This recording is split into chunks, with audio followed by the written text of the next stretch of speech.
महाराज जी, हमारे गोविंद दास जी 500 वर्ष पहले श्री गिरिराज जी में हुए और इनके साथ ठाकुर जी खेलते थे।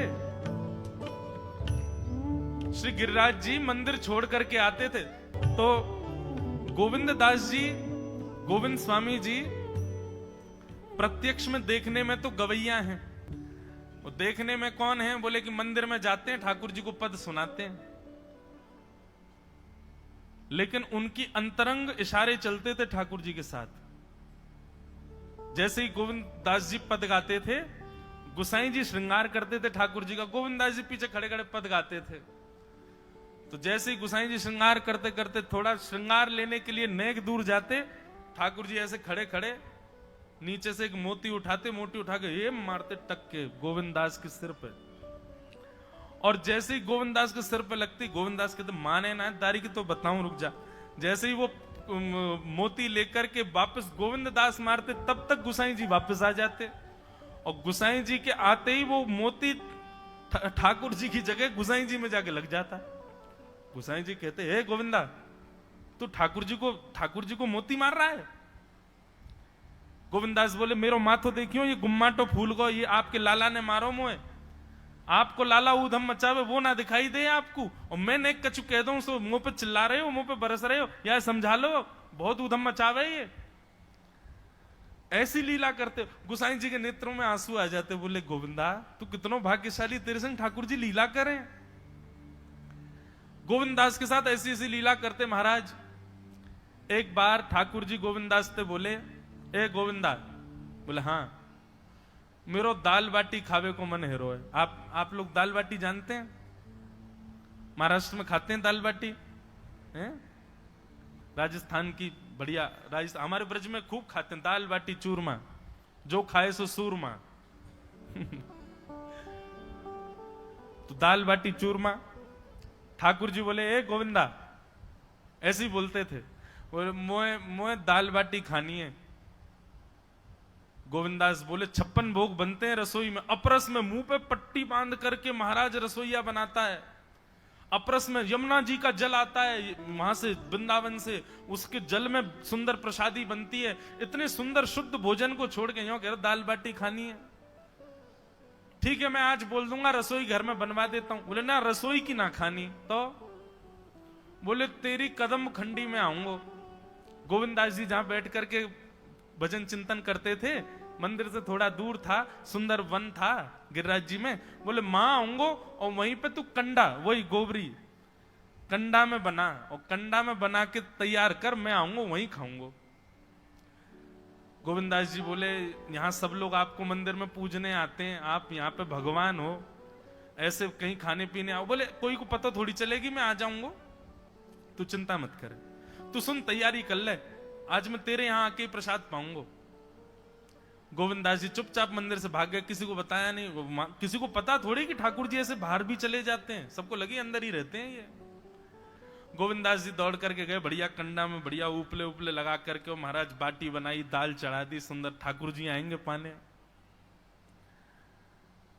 एक पंथ दो काज, ठाकुर जी को दो लीलाएं एक साथ करनी थी। एक तो गोविंद दास के संग सुख लेना है, और एक झाड़ू लगाने वाला गिरिराज जी की तलहटी में झाड़ू लगाता था, उसको मंदिर में प्रवेश नहीं करने देते थे लोग। तो वो बेचारा बाहर खड़ा खड़ा ही दर्शनार्थियों से पूछता था कि ठाकुर जी दिख कैसे रहे, मुझे ये बता दो। दर्शनार्थी आकर के बताते थे नीली ठाकुर जी ने बाघा पहना है, गले में मोतियों की माला है, मकराकृत कुंडल है, ऐसा टिपारा ठाकुर जी के सिर पर रखा है, और ऐसा ठाकुर जी का श्रृंगार है। तो वो बाहर खड़ा खड़ा नेत्र बंद करके सुन सुन करके ही अपने चित्त में एक झांकी बना लेता था, और मन में सोचता था ऐसे दिख रहे होंगे ठाकुर जी। पर रोज प्रार्थना करता था, नाथ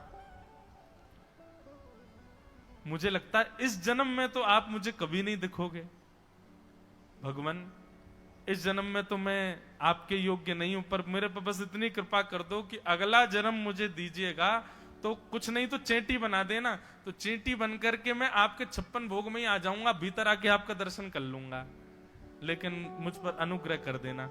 ठाकुर जी उसके इस भाव से इतने रीझ गए। गोविंद दास को बोला था कि दाल बाटी खाने आएंगे।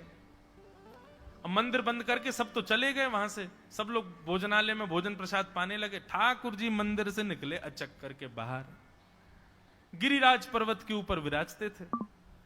जैसे ही बाहर निकल करके आए तो गिरिराज पर्वत के नीचे ही वही झाड़ू लगाने वाला, उन नेत्रों से आंसू बह रहे थे। ठाकुर जी का चिंतन कर रहा था, आज ठाकुर जी ऐसे दिख रहे हैं, आज नीली पोशाक पहनी है, सिर पर चांदी का मुकुट पहना है, ठाकुर जी ने आज गुलाब का इत्र लगाया है, ठाकुर जी के ऐसे ऐसे मकराकृत ठाकुर जी के कटाक्ष, वो सब चिंतन कर रहा था।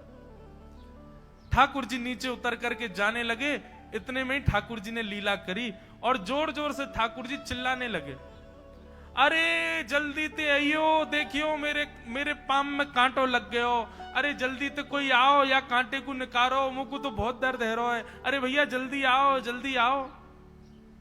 अब ये स्वर जैसे ही सुना उस झाड़ू लगाने वाले ने, उसके नेत्र खुल गए। उसने देखा, बोले कि ये स्वर कहां से आ रहा है। उसने जैसे ही नेत्र उठा करके ऊपर देखा तो नीला बाघा पहना है, मोतियों की माला पहनी है, मकराकृत कुंडल पहना है, चांदी का मुकुट चमक रहा है मस्तिष्क पर, ठाकुर जी के केश घुंघराले लहरा रहे हैं और ठाकुर जी अपना एक पाम हाथ में पकड़ करके और एक पैर पर लंगड़ी जैसे खेलते हैं ऐसे ठाकुर जी कूद रहे हैं यहां से वहां। नीचे से झाड़ू लगाने वाले लिखे, अरे ऐसा पुरुष तो मैंने जीवन में कभी नहीं देखा, ये कैसा पुरुष है। नीचे से ही ठाकुर जी को देखने लगा। अब स्वरूप उसको पता था तो उसने कही ये जरूर ठाकुर जी होंगे, वहीं से प्रणाम करें। ठाकुर जी बोले प्रणाम कर रहा हूं, दारी के जल्दी ऊपर आ, कांटो लगो मेरे पाम में या को निकार। बोलने लगा, बोले मैं ऊपर नहीं आ सकता, गुसाई जी मारेंगे, सब लोग डांटेंगे मुझे। अरे नहीं गुसाई जी ऐसा कुछ ना के, ये सब तो बाहर के लोगों ने नियम बना दिए, मैं तो सबसे मिलूं, तू आजा जल्दी ऊपर। जैसे ही ऊपर गया, ज्यों-ज्यों ठाकुर जी के समीप जाए त्यों-त्यों उसके नेत्र सजल होते जाएं। ठाकुर जी के बिल्कुल समीप पहुंच गया। भगवान बोले, देख काई को रो भैया, जल्दी कर, मेरे पाम में कांटो लगो या को निकार। जिन चरण कमलों के स्पर्श के लिए सदा लक्ष्मी लालायित रहती है, ठाकुर जी ने उसकी गोद में अनायास अपने चरण रख दिए। बोले जल्दी कांटो निकार, कांटो लग गो मेरे पाम में। अब वो ठाकुर जी के सुंदर तलवों को अपने हाथ से ऐसे देख रहा है, ढूंढ रहा है कहां कांटा लगा है, कहीं उसको कांटा मिल गया। अब इतने कोमल चरण ठाकुर जी के, उसके नेत्रों से आंसू भी गिरते जा रहे हैं, भाव विह्वल होता जा रहा है। मेरे सौभाग्य की सराहना, ठाकुर जी के इतने समीप। कांटा निकालने के लिए बार बार अपने अंगूठे से खींचे लेकिन कांटा नहीं निकले। ठाकुर जी बोले, अरे जे हाथ पे ना निकलेगो। उसने पूछा कैसे निकलेगा। बोले, अरे मेरो पाम पकड़ के अपने मुंह के पास ले जा और दांतन से निकाल, तब निकलेगो ये। आहा, कितनी कृपा की ठाकुर। कृपा की न होती जो आदत तुम्हारी, तो सुनी ही रहती अदालत तुम्हारी।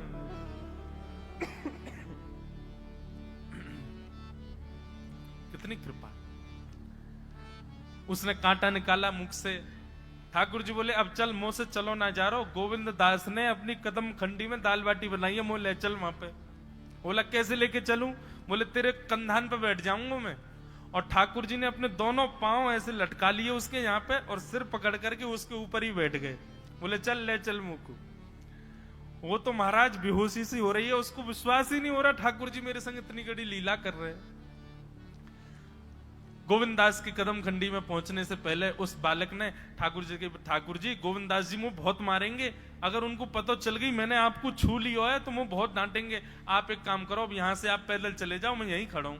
ठाकुर जी बोले, यहीं खड़ो रही हो, तेरे काजी दाल बाटी लेके आऊंगा मैं। ठाकुर जी पहुंच गए गोविंद दास के पास। आहा, जो ठाकुर जी अचल दिखते हैं सबको मंदिर में, वो सचल दिखते हैं गोविंद दास को। कितनी बड़ी कृपा। गोविंद दास के यहाँ ठाकुर जी पहुंच गए और पहुंच करके ठाकुर जी बोले, चल गोविंदा जल्दी खवा, मुझको तो बहुत जोर की भूख लगी है। गोविंद दास बोले, हाँ हाँ बिराजो। सुंदर व्यवस्था कर दी। ठाकुर जी बैठ गए और बैठ करके सामने पत्तल पर महाराज बाटी रखी, दाल रखी, चूरमा रखी, चटनी रखी, सब बढ़िया सुंदर सजा दी। अब ठाकुर जी पा रहे हैं, प्रेम से पाते जा रहे हैं और पाते पाते बीच में कहे, और ला, और जल्दी ला, जल्दी ला, भूख लग रही है मुझको। गोविंदास बोले, पहले इनको तो खाए लो। अरे ना, तू जाने ना है मंदिर में मेरो भूख कैसे लगे। थाली में 2 रोटी और ये सब्जी, इनते मेरो भूख पेट थोड़ी भरे, मेरे सामने तो सबरी सामग्री धर दो, मेरो जो मन होगा मैं उठा उठा के पाते जाऊंगा। अरे गोविंदा जल्दी जल्दी लेके आ। अब गोविंद दास जी पीछे मुड़ करके बढ़िया सुंदर बाटी वाटी सेके, इतने में ठाकुर जी क्या करें, एक बाटी तो खा जाएं और दूसरी बाटी उठा के अपनी जेब में धरते जाएं। वो संग आयो वाक्य काजी लेके जानी है। अब तुम्हारा ठाकुर जी खाते जाएं भरते जाएं, खाते जाएं भरते जाएं। गोविंद दास बोलो, ठाकुर जी ये तो मैं मानूं कि आपकी खुराक बहुत है, पर इतनी ज्यादा है ये मुझको विश्वास नहीं है रो है। क्यों हैं? 56 बाटी खा गए हो अब तक आप? अरे कोई तुक ना है, पेट है कि समुद्र है, कुआ है, कहा है आपको? ठाकुर जी बोले, अच्छा दारी के ऐसे बोले, चलो जाऊंगा मैं। अरे नहीं नहीं जय जय आप तो पाओ। ठाकुर जी तो जेब में भरते जा रहे थे। अब ठाकुर जी का पेट भर गया। ठाकुर जी बोले, चल भैया गोविंदा अब पेट भर गयो, नेक देर हम एक पेड़ के नीचे बैठ के नेक सुस्ताए लें, फिर बाकी बाद मंदिर में जाएंगे, 4 बजे मंदिर खुल जाएगा दर्शन देने। जैसे ही ठाकुर जी खड़े भये महाराज, सोई उनकी पीतांबरी फैल गई। पीतांबरी फैली, गोविंदास बोले, जय जय ये बाटी खाए के आप इतनी जल्दी मोटे कैसे है गए? ये पेट आपको है तो सही, लेकिन ये इतना चौड़ो कैसे है गो? और पेट कोई खावे तो वो आगे की तरफ निकल रही है, ये कोने में कैसे निकल रहा है? ये दोनों तरफ पेट बाहर कैसे आ रहा है आपको? ठाकुर जी बोले, ना कछु ना कछु, नहीं नहीं नहीं दिखाओ। अब तो महाराज गोविंदास ने पकड़ के जैसे पकड़े तो अंदर से बाटी निकल आई। जे बाटी कौन के काजे भर के ले जा रहे हो? सही सही बताइयो लाला, कौन के काजे? कोई और सखा बना लियो तुमने मेरे अलावा? गोविंदास जी बाहर गए, बाहर जाकर के देखा तो एक वृक्ष के पीछे वो झाड़ू लगाने वाला बैठा था। अच्छा तो अब जे आपको सखा बन गए, जे आपको मित्र है गयो, या के काजे बाटी भर के ला रहे हो? ठाकुर जी कहे, अच्छा अरे भैया ठीक है, अब तू सबंत कह मत दियो कि मैं या के संग आयो, या के संग खेलूं। अरे बेचारो बड़ो प्रेम करे मोते, ये भूखो बेचारो, मैंने सोची या के काजे बाटी ले चलूं। गोविंद दास जी के चित्त में एक क्षण के लिए तो ये भाव आ रहा है कि ठाकुर जी कितने प्रेमी हैं, लेकिन बाहर से कैसा दिखा रहे हैं? बोले स्वयं ने इतने सारे ग्रंथ निर्माण करा दिए, 4 वेद लिखवा दिए, उन पुराणों में शुद्धि पवित्रता अपरसता सबके इतने नियम बना दिए, और खुद क्या कर रहे हो? हैं? कोई के सिर पर बैठ के घूम रहे हो, कहीं जा रहे हो, कछु भी खा रहे हो? ठाकुर जी बोले, अब ये सब नियम तो मानवन के लिए है ना, हम तो जय जय हैं, हम थोड़ी करेंगे इन नियमन को। बोले चुपचाप चलो और आचमन करो, शुद्धि करो, तब जाइयो मंदिर में। वहीं गोविंद कुंड के पास में गोविंद दास जी ने जबरदस्ती ठाकुर जी बैठा दिए। बोले हाथ में जल लो। ठाकुर जी जल लेकर के बैठे, बोले अब करो अपवित्र पवित्रो वा सर्वावस्थांगतो पिवा। ठाकुर जी आचमन कर रहे हैं, अपनी पवित्र कर रहे हैं ऊपर से लेकर नीचे तक। इतने में ही गोविंद दास बोलते बोलते बोलते बोलते पीछे की गए और ठाकुर जी की पीठ पे जाकर के एक धक्का दियो महाराज, पूरे ठाकुर जी डुबा दिए कुंड में। ठाकुर जी पूरे ऊपर से नीचे तक भीज गए। ठाकुर जी बोले, दारी के तेरी शिकायत करूंगो, गुसाई जी ते कहूंगो तू ऐसे करे मेरे संग। गोविंदास बोले, मैं बता दूंगा तुम कौन कौन के कंधान पे चढ़ के घूमो।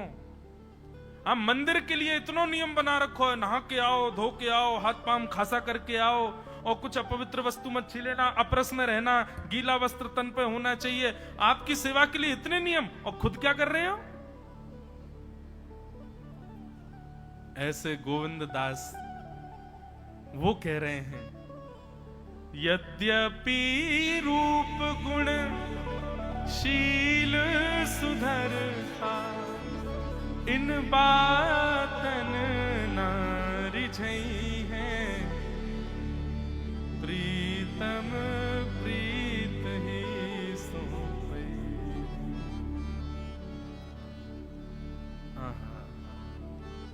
प्रीत ही सोई।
कर्म शुभ लक्षण सतकुल जन्म कर्म शुभ लक्षण वेद पुराण पढ़ई है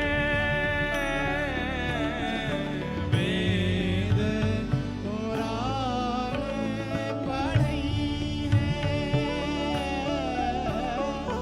गोविंद प्रभु स्नेह सुवालो गोविंद प्रभु स्नेह सवारो रसना कहाँ जो न चाहिए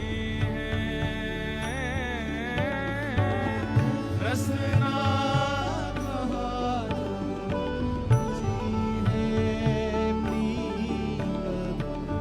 प्रीत ही सौंपे हैं प्रीतम प्रीतम प्रीत ही सौंपे हैं प्रीतम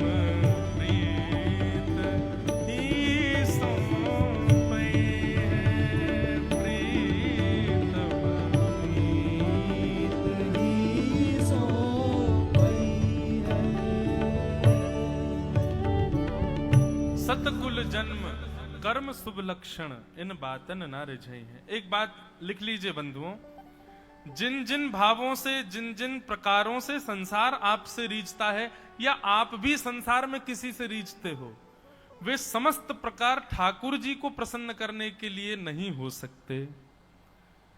आकर्षण संसार में जिसके भी प्रति जिस भाव से हो रहा है वह भाव ठाकुर जी की प्रसन्नता के लिए कभी नहीं हो सकता। ठाकुर जी को तो प्रेम युक्त चाहिए, कुछ भी हो। जैसे सब्जी हो, सामग्री हो, रोटी हो, सब में घी होना चाहिए, तभी भोजन स्वादिष्ट होता है। ऐसे ठाकुर जी को निवेदित करने वाली कोई भी वस्तु हो, यदि प्रेम विहीन है तो ठाकुर जी स्वीकार नहीं करेंगे। प्रेम तो चाहिए।